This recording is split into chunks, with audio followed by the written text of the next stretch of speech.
ini, apakah benar ya yang menjelma menjadi manusia itu adalah roh, bukan firman? Yohanes 1:14 mencatat firman telah menjadi manusia, bukan roh di situ. Silakan bro, kalau roh kan adalah Tuhan. Silakan Bapak. Ya, roh Yohanes 1 ayat 14, kita kan baca dari Yohanes 1 ayat 1.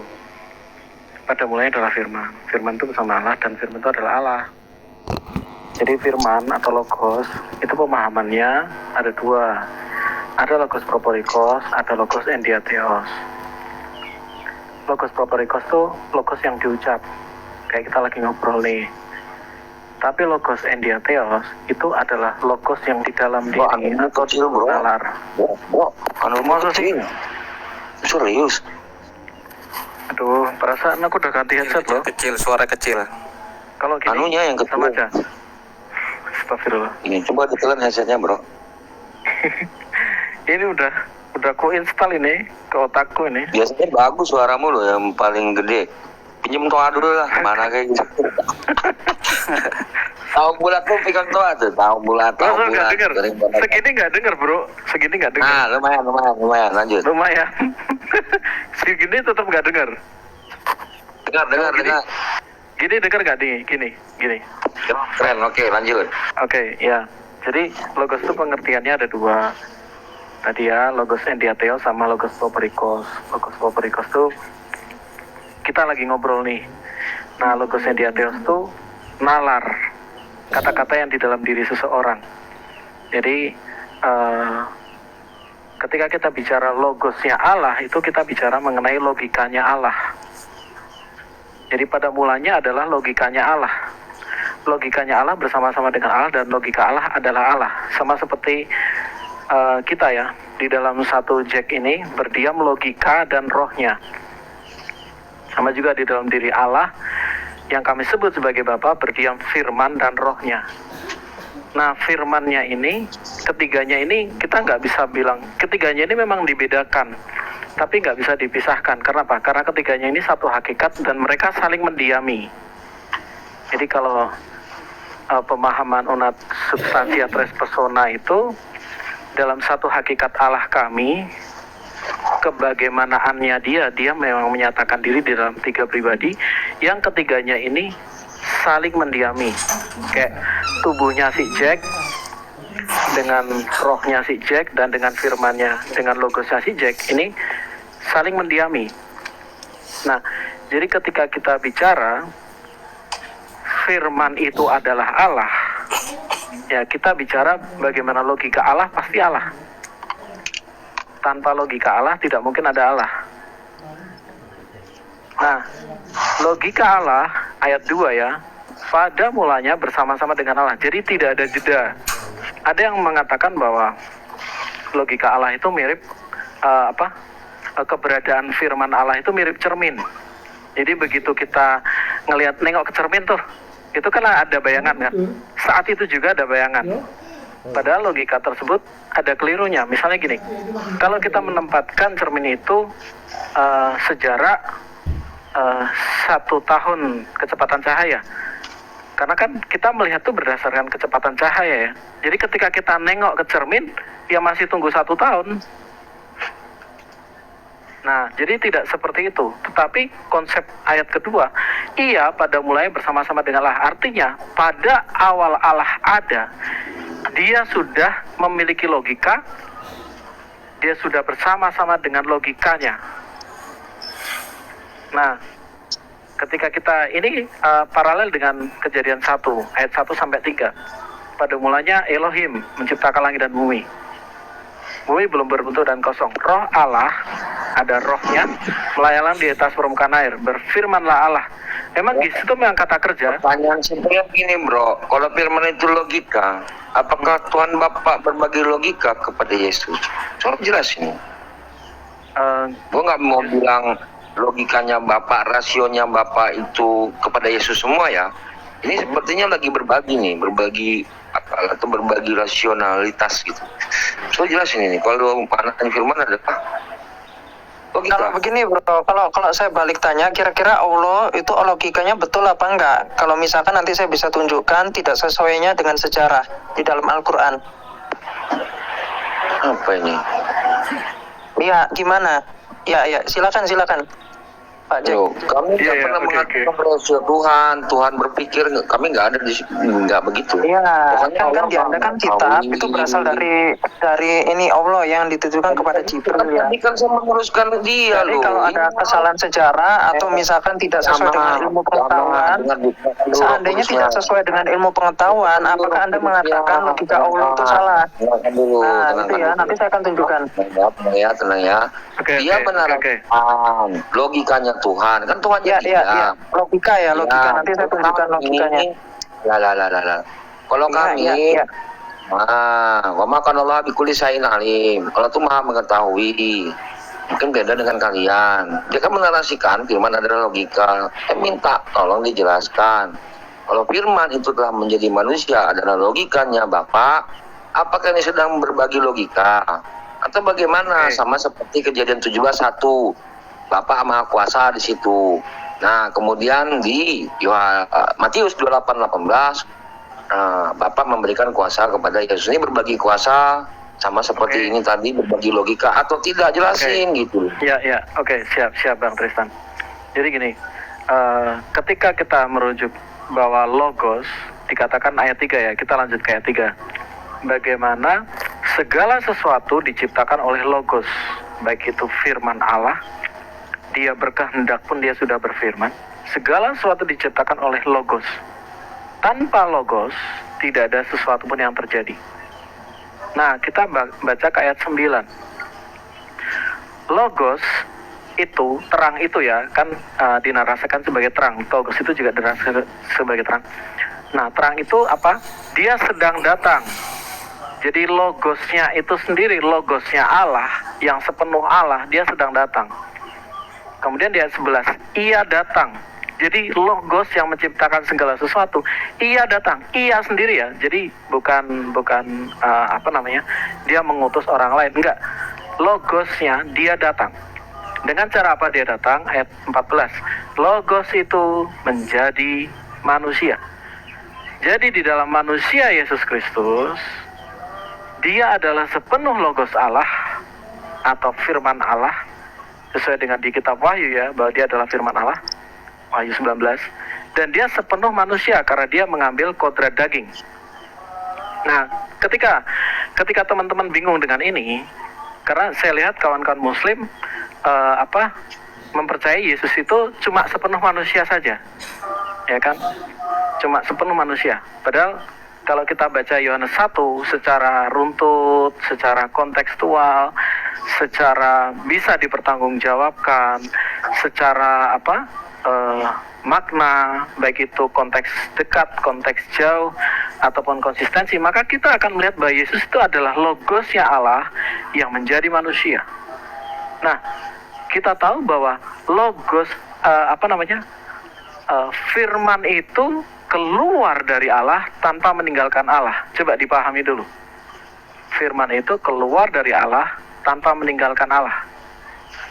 Jadi ketika firman itu menjadi manusia, dia kayak saya umpamakan gini ya. Logika kita bisa jalan ke masa depan. Nanti habis ini Bang Tristan mau sholat maghrib misalnya, atau mau sholat isya. Bang Tristan logikanya udah nyampe ke masa depan. Tuhan rohnya gentayangan dong berarti ya.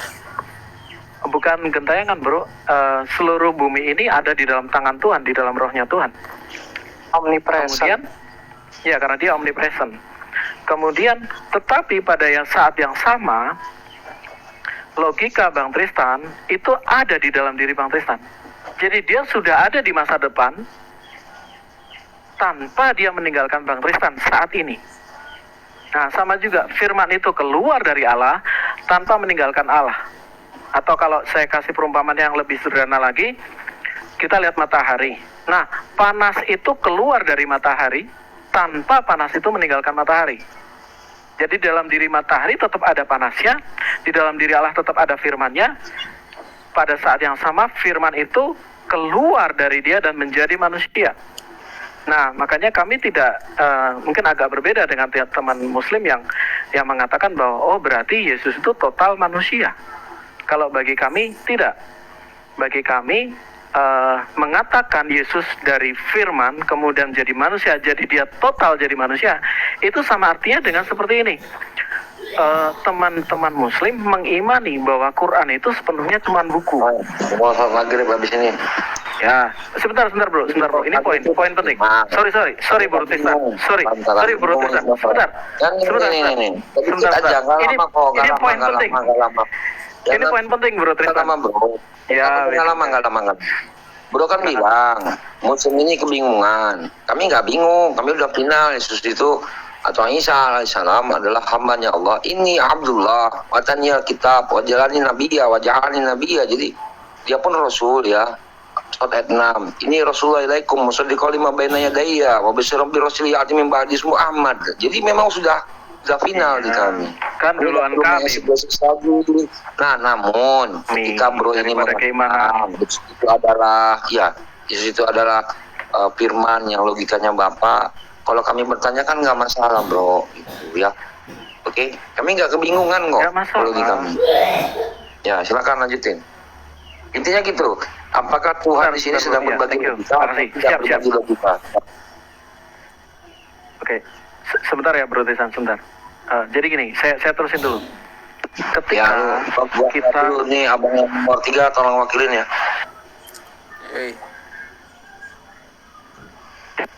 Jadi gini, ketika kawan muslim mengimani Yesus hanya sebagai manusiawi saja, itu sama halnya dengan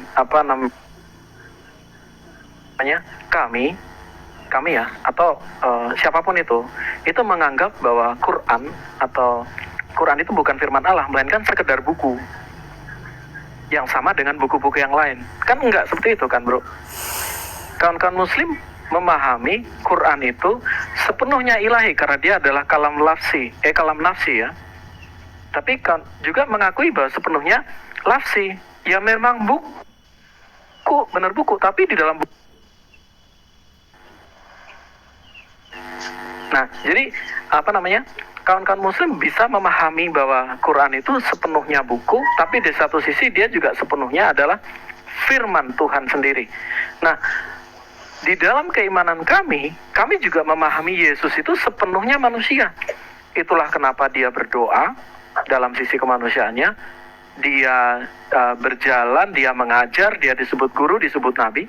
Tetapi di sisi lain kita buka dari Yohanes 1 ayat 9, 11, 14, ya memang dia sepenuh firman Allah. Jadi kedua natur kodrat sepenuh Allah dan sepenuh manusia itu ada di dalam satu pribadi Yesus. Nah, ketika Bang Tristan bertanya, apakah berbagi logika? Ya, jawaban kami satu, bahwa apa? Firman itu keluar dari Allah tanpa meninggalkan dia. Nah, yang berbeda memang di sini adalah apa? Kalau kita bicara Tritunggal ya, kita sedang berbicara mengenai kesadaran. Una substantia tres persona itu kan satu hakikat Allah yang bagaimana dia menyatakan diri dalam 3 pribadi. Nah, pribadi itu sebenarnya bukan pribadi dalam pemahaman Simon Freud ya, tetapi bukan persona yang seperti itu, tetapi ini bicara masalah kesadaran. Saya umpamakan, saya lagi capek, tapi tiba-tiba Bu Yuni datang, gitu kan. Weh, Jack, wah saya langsung bangun. Wah, ada Bu Yuni nih, misalnya gitu kan. Nah, saya bangkit. Padahal badan saya udah capek, udah mau tidur, gitu kan. Tapi apa? Jiwa saya, oh ada Bu Yuni nih, atau ada Bank Indonesia nih. Jiwa saya semangat muncul. Nah, kan bisa lihat tuh, ada di dalam satu diri Jack ini ada 2 kesadaran tuh. Yang pertama tubuhnya capek, tapi jiwanya semangat. Jiwanya ini berbicara pada tubuhnya ya pasti ya. Ayo. Nah, giliran ini ternyata dia cuma sebentar datang. Oh sorry Jack, aku cuma mampir aja. Ini aku tergesa-gesa. Nah, udah keluar, tiba-tiba aku tuh rasanya pengen berdoa gitu kan. Nah, ini kan kita bicara masalah ruh ya. Rohku pengen berdoa, aku tiba-tiba rasa haus, lapar akan Tuhan. Nah, ini bicara roh. Tadi kita ngomong tubuh, kemudian kita ngomong jiwa, kita juga ngomong roh. Ketiganya ini memiliki kesadaran yang berbeda, tetapi hanya satu hakikat si Jack. Sama, Allah, di dalam Allah yang kami sebut sebagai Bapa, berdiam logosnya dan firmannya. Ketiganya ini satu hakikat Allah. Tetapi dia kebagaimanaannya, dia menyatakan diri di dalam tiga kesadaran tadi. Nah, kenapa harus tiga kesadaran? Nah, karena seperti itulah kita diciptakan. Maksudnya seperti apa? Allah nggak mungkin tunggal. Kenapa? Karena dia menciptakan manusia tritunggal. Di dalam satu tubuh Jack berdiam jiwanya Jack dan berdiam rohnya. Ada tiga kesadaran yang satu di dalam diri Jack. Artinya apa? Allah yang tritunggal lah yang menciptakan manusia tritunggal. Sesuai dengan gambarnya. Kalau Allah tunggal, maka dia tidak mungkin menciptakan manusia tritunggal. Sesuai dengan gambarnya. Nah, monggo teman-teman yang ditangkapi, tapi aku minta maaf ya, aku cuma tinggal sebentar lagi. Iya, Tuhan berfirman maka terwujud. Al-Baqarah ya. Ketika dia menghendaki sesuatu, maka dia tinggal berkata kun, maka sesuatu terjadi ya, Bang Malo ya. Nah, tetapi coba kita runut dulu. Ya. Ketika dia berkehendak, dia tinggal berkata kun, maka terjadi. Nah, kan ada kun, tapi juga sebelum kun ada kehendak juga. Kehendak di situ ketika kita baca sampai arti kata root akarnya, maka arti kehendak di situ pun artinya apa? To decree, memutuskan sesuatu, atau to decide, mengambil keputusan. Nah, tanpa firman maka tidak bisa. Nah, ini menarik nih, kata Bang Malo. Firman itu adalah ciptaan, bukan firman Allah diciptakan. Nah, ini ketika firman itu adalah ciptaan, maka ini, mohon maaf, ini blunder. Kenapa blunder? Kalau Allah, kalau firman itu adalah ciptaan, maka pada saat pertama kali Allah ada, dia bisu. Allah yang pernah bisu pasti bukan Allah. Saya ulang ya. Ketika Allah pernah ada tanpa firman-Nya, maka pada mulanya Allah tidak punya logika. Nah, seperti itu. Kalau firman Allah diciptakan, kalau firman Allah itu ciptaan, maka Allah pernah ada tanpa logikanya dan tanpa tanpa logikanya, dan dia pernah bisu. Nah, ini adalah logika yang dipakai oleh Arius pada waktu dia berdebat dengan Athanasius dalam Konsili Nikea. Jadi teman-teman perlu ingat ya, Konsili Nikea itu tidak merumuskan Tritunggal kemudian seperti yang diisukan itu, tidak. Tetapi Konsili Nikea itu muncul karena ada bidat. Nah, bidat ini salah, perlu dianatemakan. Ayo, tanyakan tentang kekristenanmu padaku, aku akan jawab. Yang sopan bang, abang yang sopan bang, abang yang sopan bang, sopan Bab bang. ketuhanan. Iya, itu yang sopan bang. Kalau nggak sopan saya turunin bang, yang sopan aja sih ngomongnya santai. Ya, Ya silakan. 3. Tritunggal. Selamat sore, Pak Adi. Tritunggal dalam kesatuan. Turunin aja Bu. Esa itu Selamat maksudnya. Dalam kekristenan itu esa. Tiada. Selamat sore. Selamat sore. Monggo. Barangkali mau tanya berkekristenan pada saya. Saya lebih Kristen dari Kristen. aja dulu. Oke. Sekarang orang Kristen, ya. Ahmad tanya sama Adi tentang kekristenan, silakan. Aduh, ngapain Bu? Saya tanya tentang kekristenan. Saya tanya tentang dia Islam bilang aja lah lebih sama Kristen dia. daripada Anda. Dia bilang lebih Kristen daripada Anda. Jadi silakan tanya aja. Ketuhanan Kristenan. Iya, silakan tanya aja. Saya tanya tentang Islam aja ya, Bu ya. Tritunggal 3 dalam kesatuan itu maksudnya esa. Eso. Tanya lagi, apa lagi? Dalam kekristenan, tanya pada saya. Keislaman juga boleh. Ahmad tanya aja keislaman kena sama Adi. Silakan. Iya, Nah, ini tapi bro. saya tanya juga nanti pada kiamat. Oh iya, boleh. Barangkali kiamat mau tanya bab Kristen pada saya. Enggak, saya dia mau tanya tanya itu Islam. sama kamu. Bab ketuhanan dalam Kristen. Saya Bang Adi. Bang Adi bisa dialog nggak? Bang Adi bisa dialog tidak nggak? paham gitu. Iya, sekarang saya tanya, Bang Adi bisa dialog nggak? Kalau bisa dialog silahkan lanjut, kalau nggak turun aja Bang Adi. Bisa dialog nggak? Monggo. Oke, sekarang Monggo, Ahmad tanya boleh. keislaman. Ya sebentar. Ya gantian. Sekarang Ahmad tanya keislaman dengan Adi, silakan. Oke, ini ya sama tanya sama Adi ya. Kira-kira kalau kamu berbuat dosa yang menghendaki kamu membuat atau gini, kira-kira dosa itu dari siapa? Gitu aja ya pertanyaannya. Gitu bro. Oke, kiamat Menurut menyebut Islam, dosa. ya? Dosa itu apa kiamat? Dosa itu apa kiamat?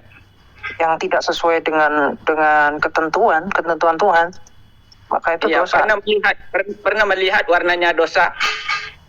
Udah, itu nggak penting, kamu jawab aja. Kira-kira dosa itu berasal dari siapa? Nanti iman buta, nanti taklid buta. Dosa itu kamu gimana? mau tanya warna? Berwarna apa dosa warna itu? apa? Warna hitam, Iya, warna kasih putih, tunjuk pada saya apa? itu dosa itu berwarna apa? Ya, Monggo. berarti gimana Monggo, kiamat. Bro? Iya, apa? Warna Monggo. dosa. Pernah melihat warna Iya. dosa? Emang dosa Iya. ada warnanya? Iya, tunjuk gimana berwarna atau gimana dosa itu. Oke, kira-kira menurutmu gini ya, saya kasih contoh salah satu dosa ya. Bentar. Sorry Saya kasih Bro contoh. Henry. Monggo, kiamat. Itu pastikan argumenmu nggak sia-sia ya bro. Iya, Kayaknya iya. nggak bisa diajak diskusi bro. Nggak bisa diajak diskusi kayaknya itu. Iya, biar tidak nyebut nama saja, tapi tidak tahu apa itu dosa. Saya mau kasih Ini bro. Iya, ini saya udah siap data kok. Gini ya, di Sahih Bukhari volume 3 buku 45 hadis nomor 687 di sini Ya. dikatakan ya, saya bacakan aja isinya. Diriwayatkan oleh Jabir bin Abdullah, Rasul Allah berkata, siapa yang akan membunuh Ka'ab bin Arsyaf karena dia telah menyakiti Allah dan Rasulnya?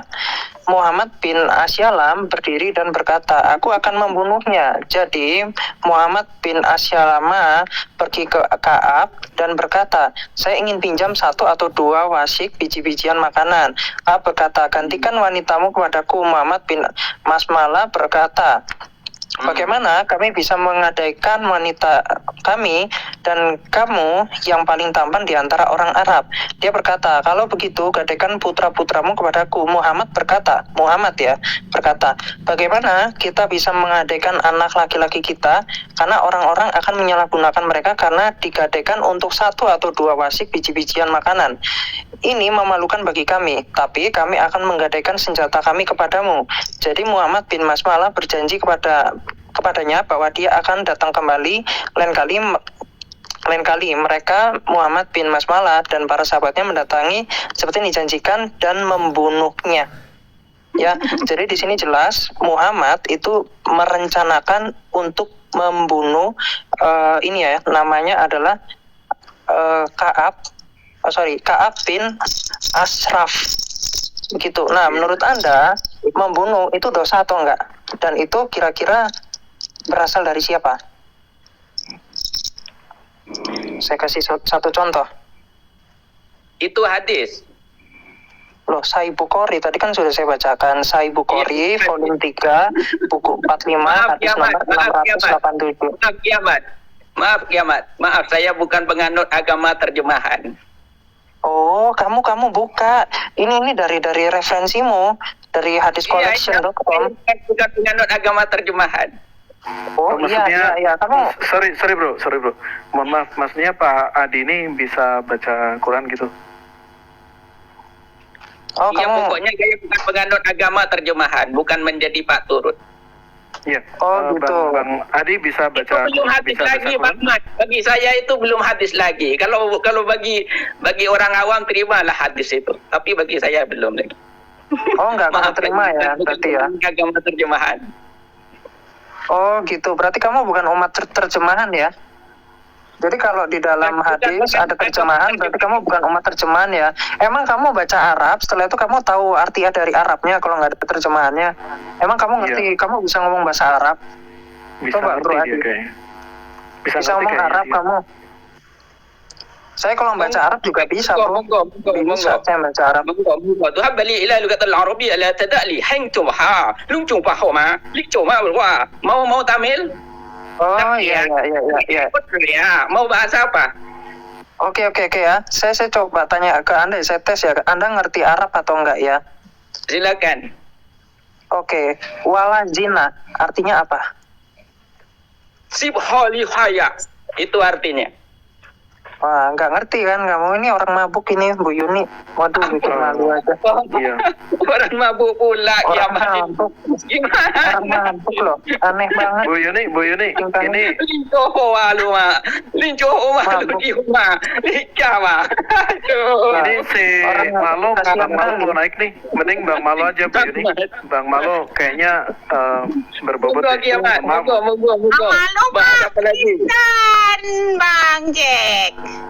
Oh, Iya, sorry. Ketemu orang kayak gini Prasetyo itu. deh. Kita turun dulu ya Bang Adi, saya pun mau sholat dulu nih, nanti susah. Iya nanti lain Ya, malam nanti dengan naik lagi ya kiamat. Bang Aduh. Adi. Iya, thank Minum, you Iya, Bang Adi. bahas apa lagi? Lain Iya, malam iya dengan Bang Adi, kiamat. thank you. Aduh, pusing aku. Oke, Prasetyo dulu deh. Yang sopan-sopan ya. Aku mau sholat nih. 10 menit nih. Oh, nggak sopan dan bubar. Kasih koin apa kosong semua, kasihan amat deh. Ya Danto sama ini dah Prasetyo deh gantian deh yang ngomongnya. Ya monggo. Udah Prasetyo deh gantian. Oh, turun lagi Bu. Turun lagi tuh. Turun lagi. Ngaco loh. Kita undang Pak Sugi deh. Iya, boleh. Silakan Bang Sugi.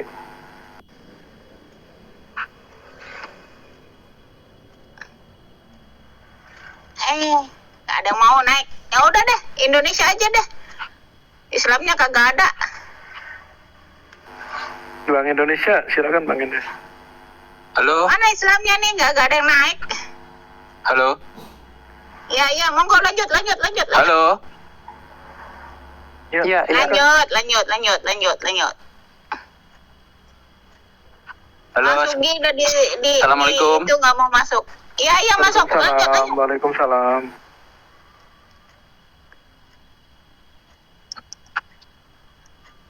Maaf ini Ada. kok gambar saya nggak ada ya? Apa turun kali ya? Iya, saya juga apa-apa. nggak lihat tuh gambarnya tuh. Coba turun dulu terus naik lagi Bro. Coba Bro. Apa sih? Aku juga nggak tahu. Suaranya ada, Mohon maaf, tapi Ibu. tapi Mohon maaf, suaranya ada, sinyal. tapi orangnya nggak muncul.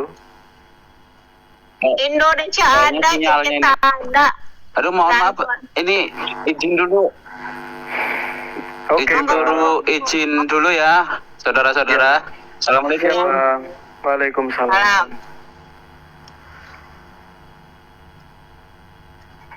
Aku cuma bisa sampai jam 7 ya. Ya orang nggak ada orang toh. Siapa lagi? Ini Bang Rocky nih kayaknya Bang Rocky mau naik deh. Silakan Bang Rocky Rock. Kiamat mau ayat bantai setiap yang bernapas dari Bible. Iya, boleh saya terangkan soal itu Bang Rocky. Silakan. Itu nggak boleh apa-apa. dinaikin. Saya nggak gigit Bang Rocky. Nah, kita sopan-sopan di sini. Nah, saya lebih suka sopan soalnya. Yang penting saya nggak gigit. Aduh. Ini semuanya Kristen. Indonesia aja deh ngomong yang Islam. Indonesia ngomong deh. Nggak apa-apa Bang Rocky. semua Bang deh. Rocky naik aja Bang Rocky, nggak apa-apa. Kita nggak gigit kok. Sama-sama belajar kita. Kita juga bukan ngerti beneran total ngerti. Mati bener. Kita masih belajar Bang Rocky. Aduh. Wes lah ngoceh deh sih lah. Aku mau sholat deh. Apa bubar aja nanti aja lagi. Ya udahlah Bu, bubar aja lah Bu. Biar aja. Ya udah, mari semuanya ya. Selamat malam. Masuk lagi ya. Oke, thank you Ya, semua. selamat malam. Nah, yuk malam bubar dulu ya. Capek Ya, nih. selamat malam Ibu. Terima kasih ya. Sehat selalu, Tuhan berkati. Thank you. Ya Bu, ya.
Oh, jeda.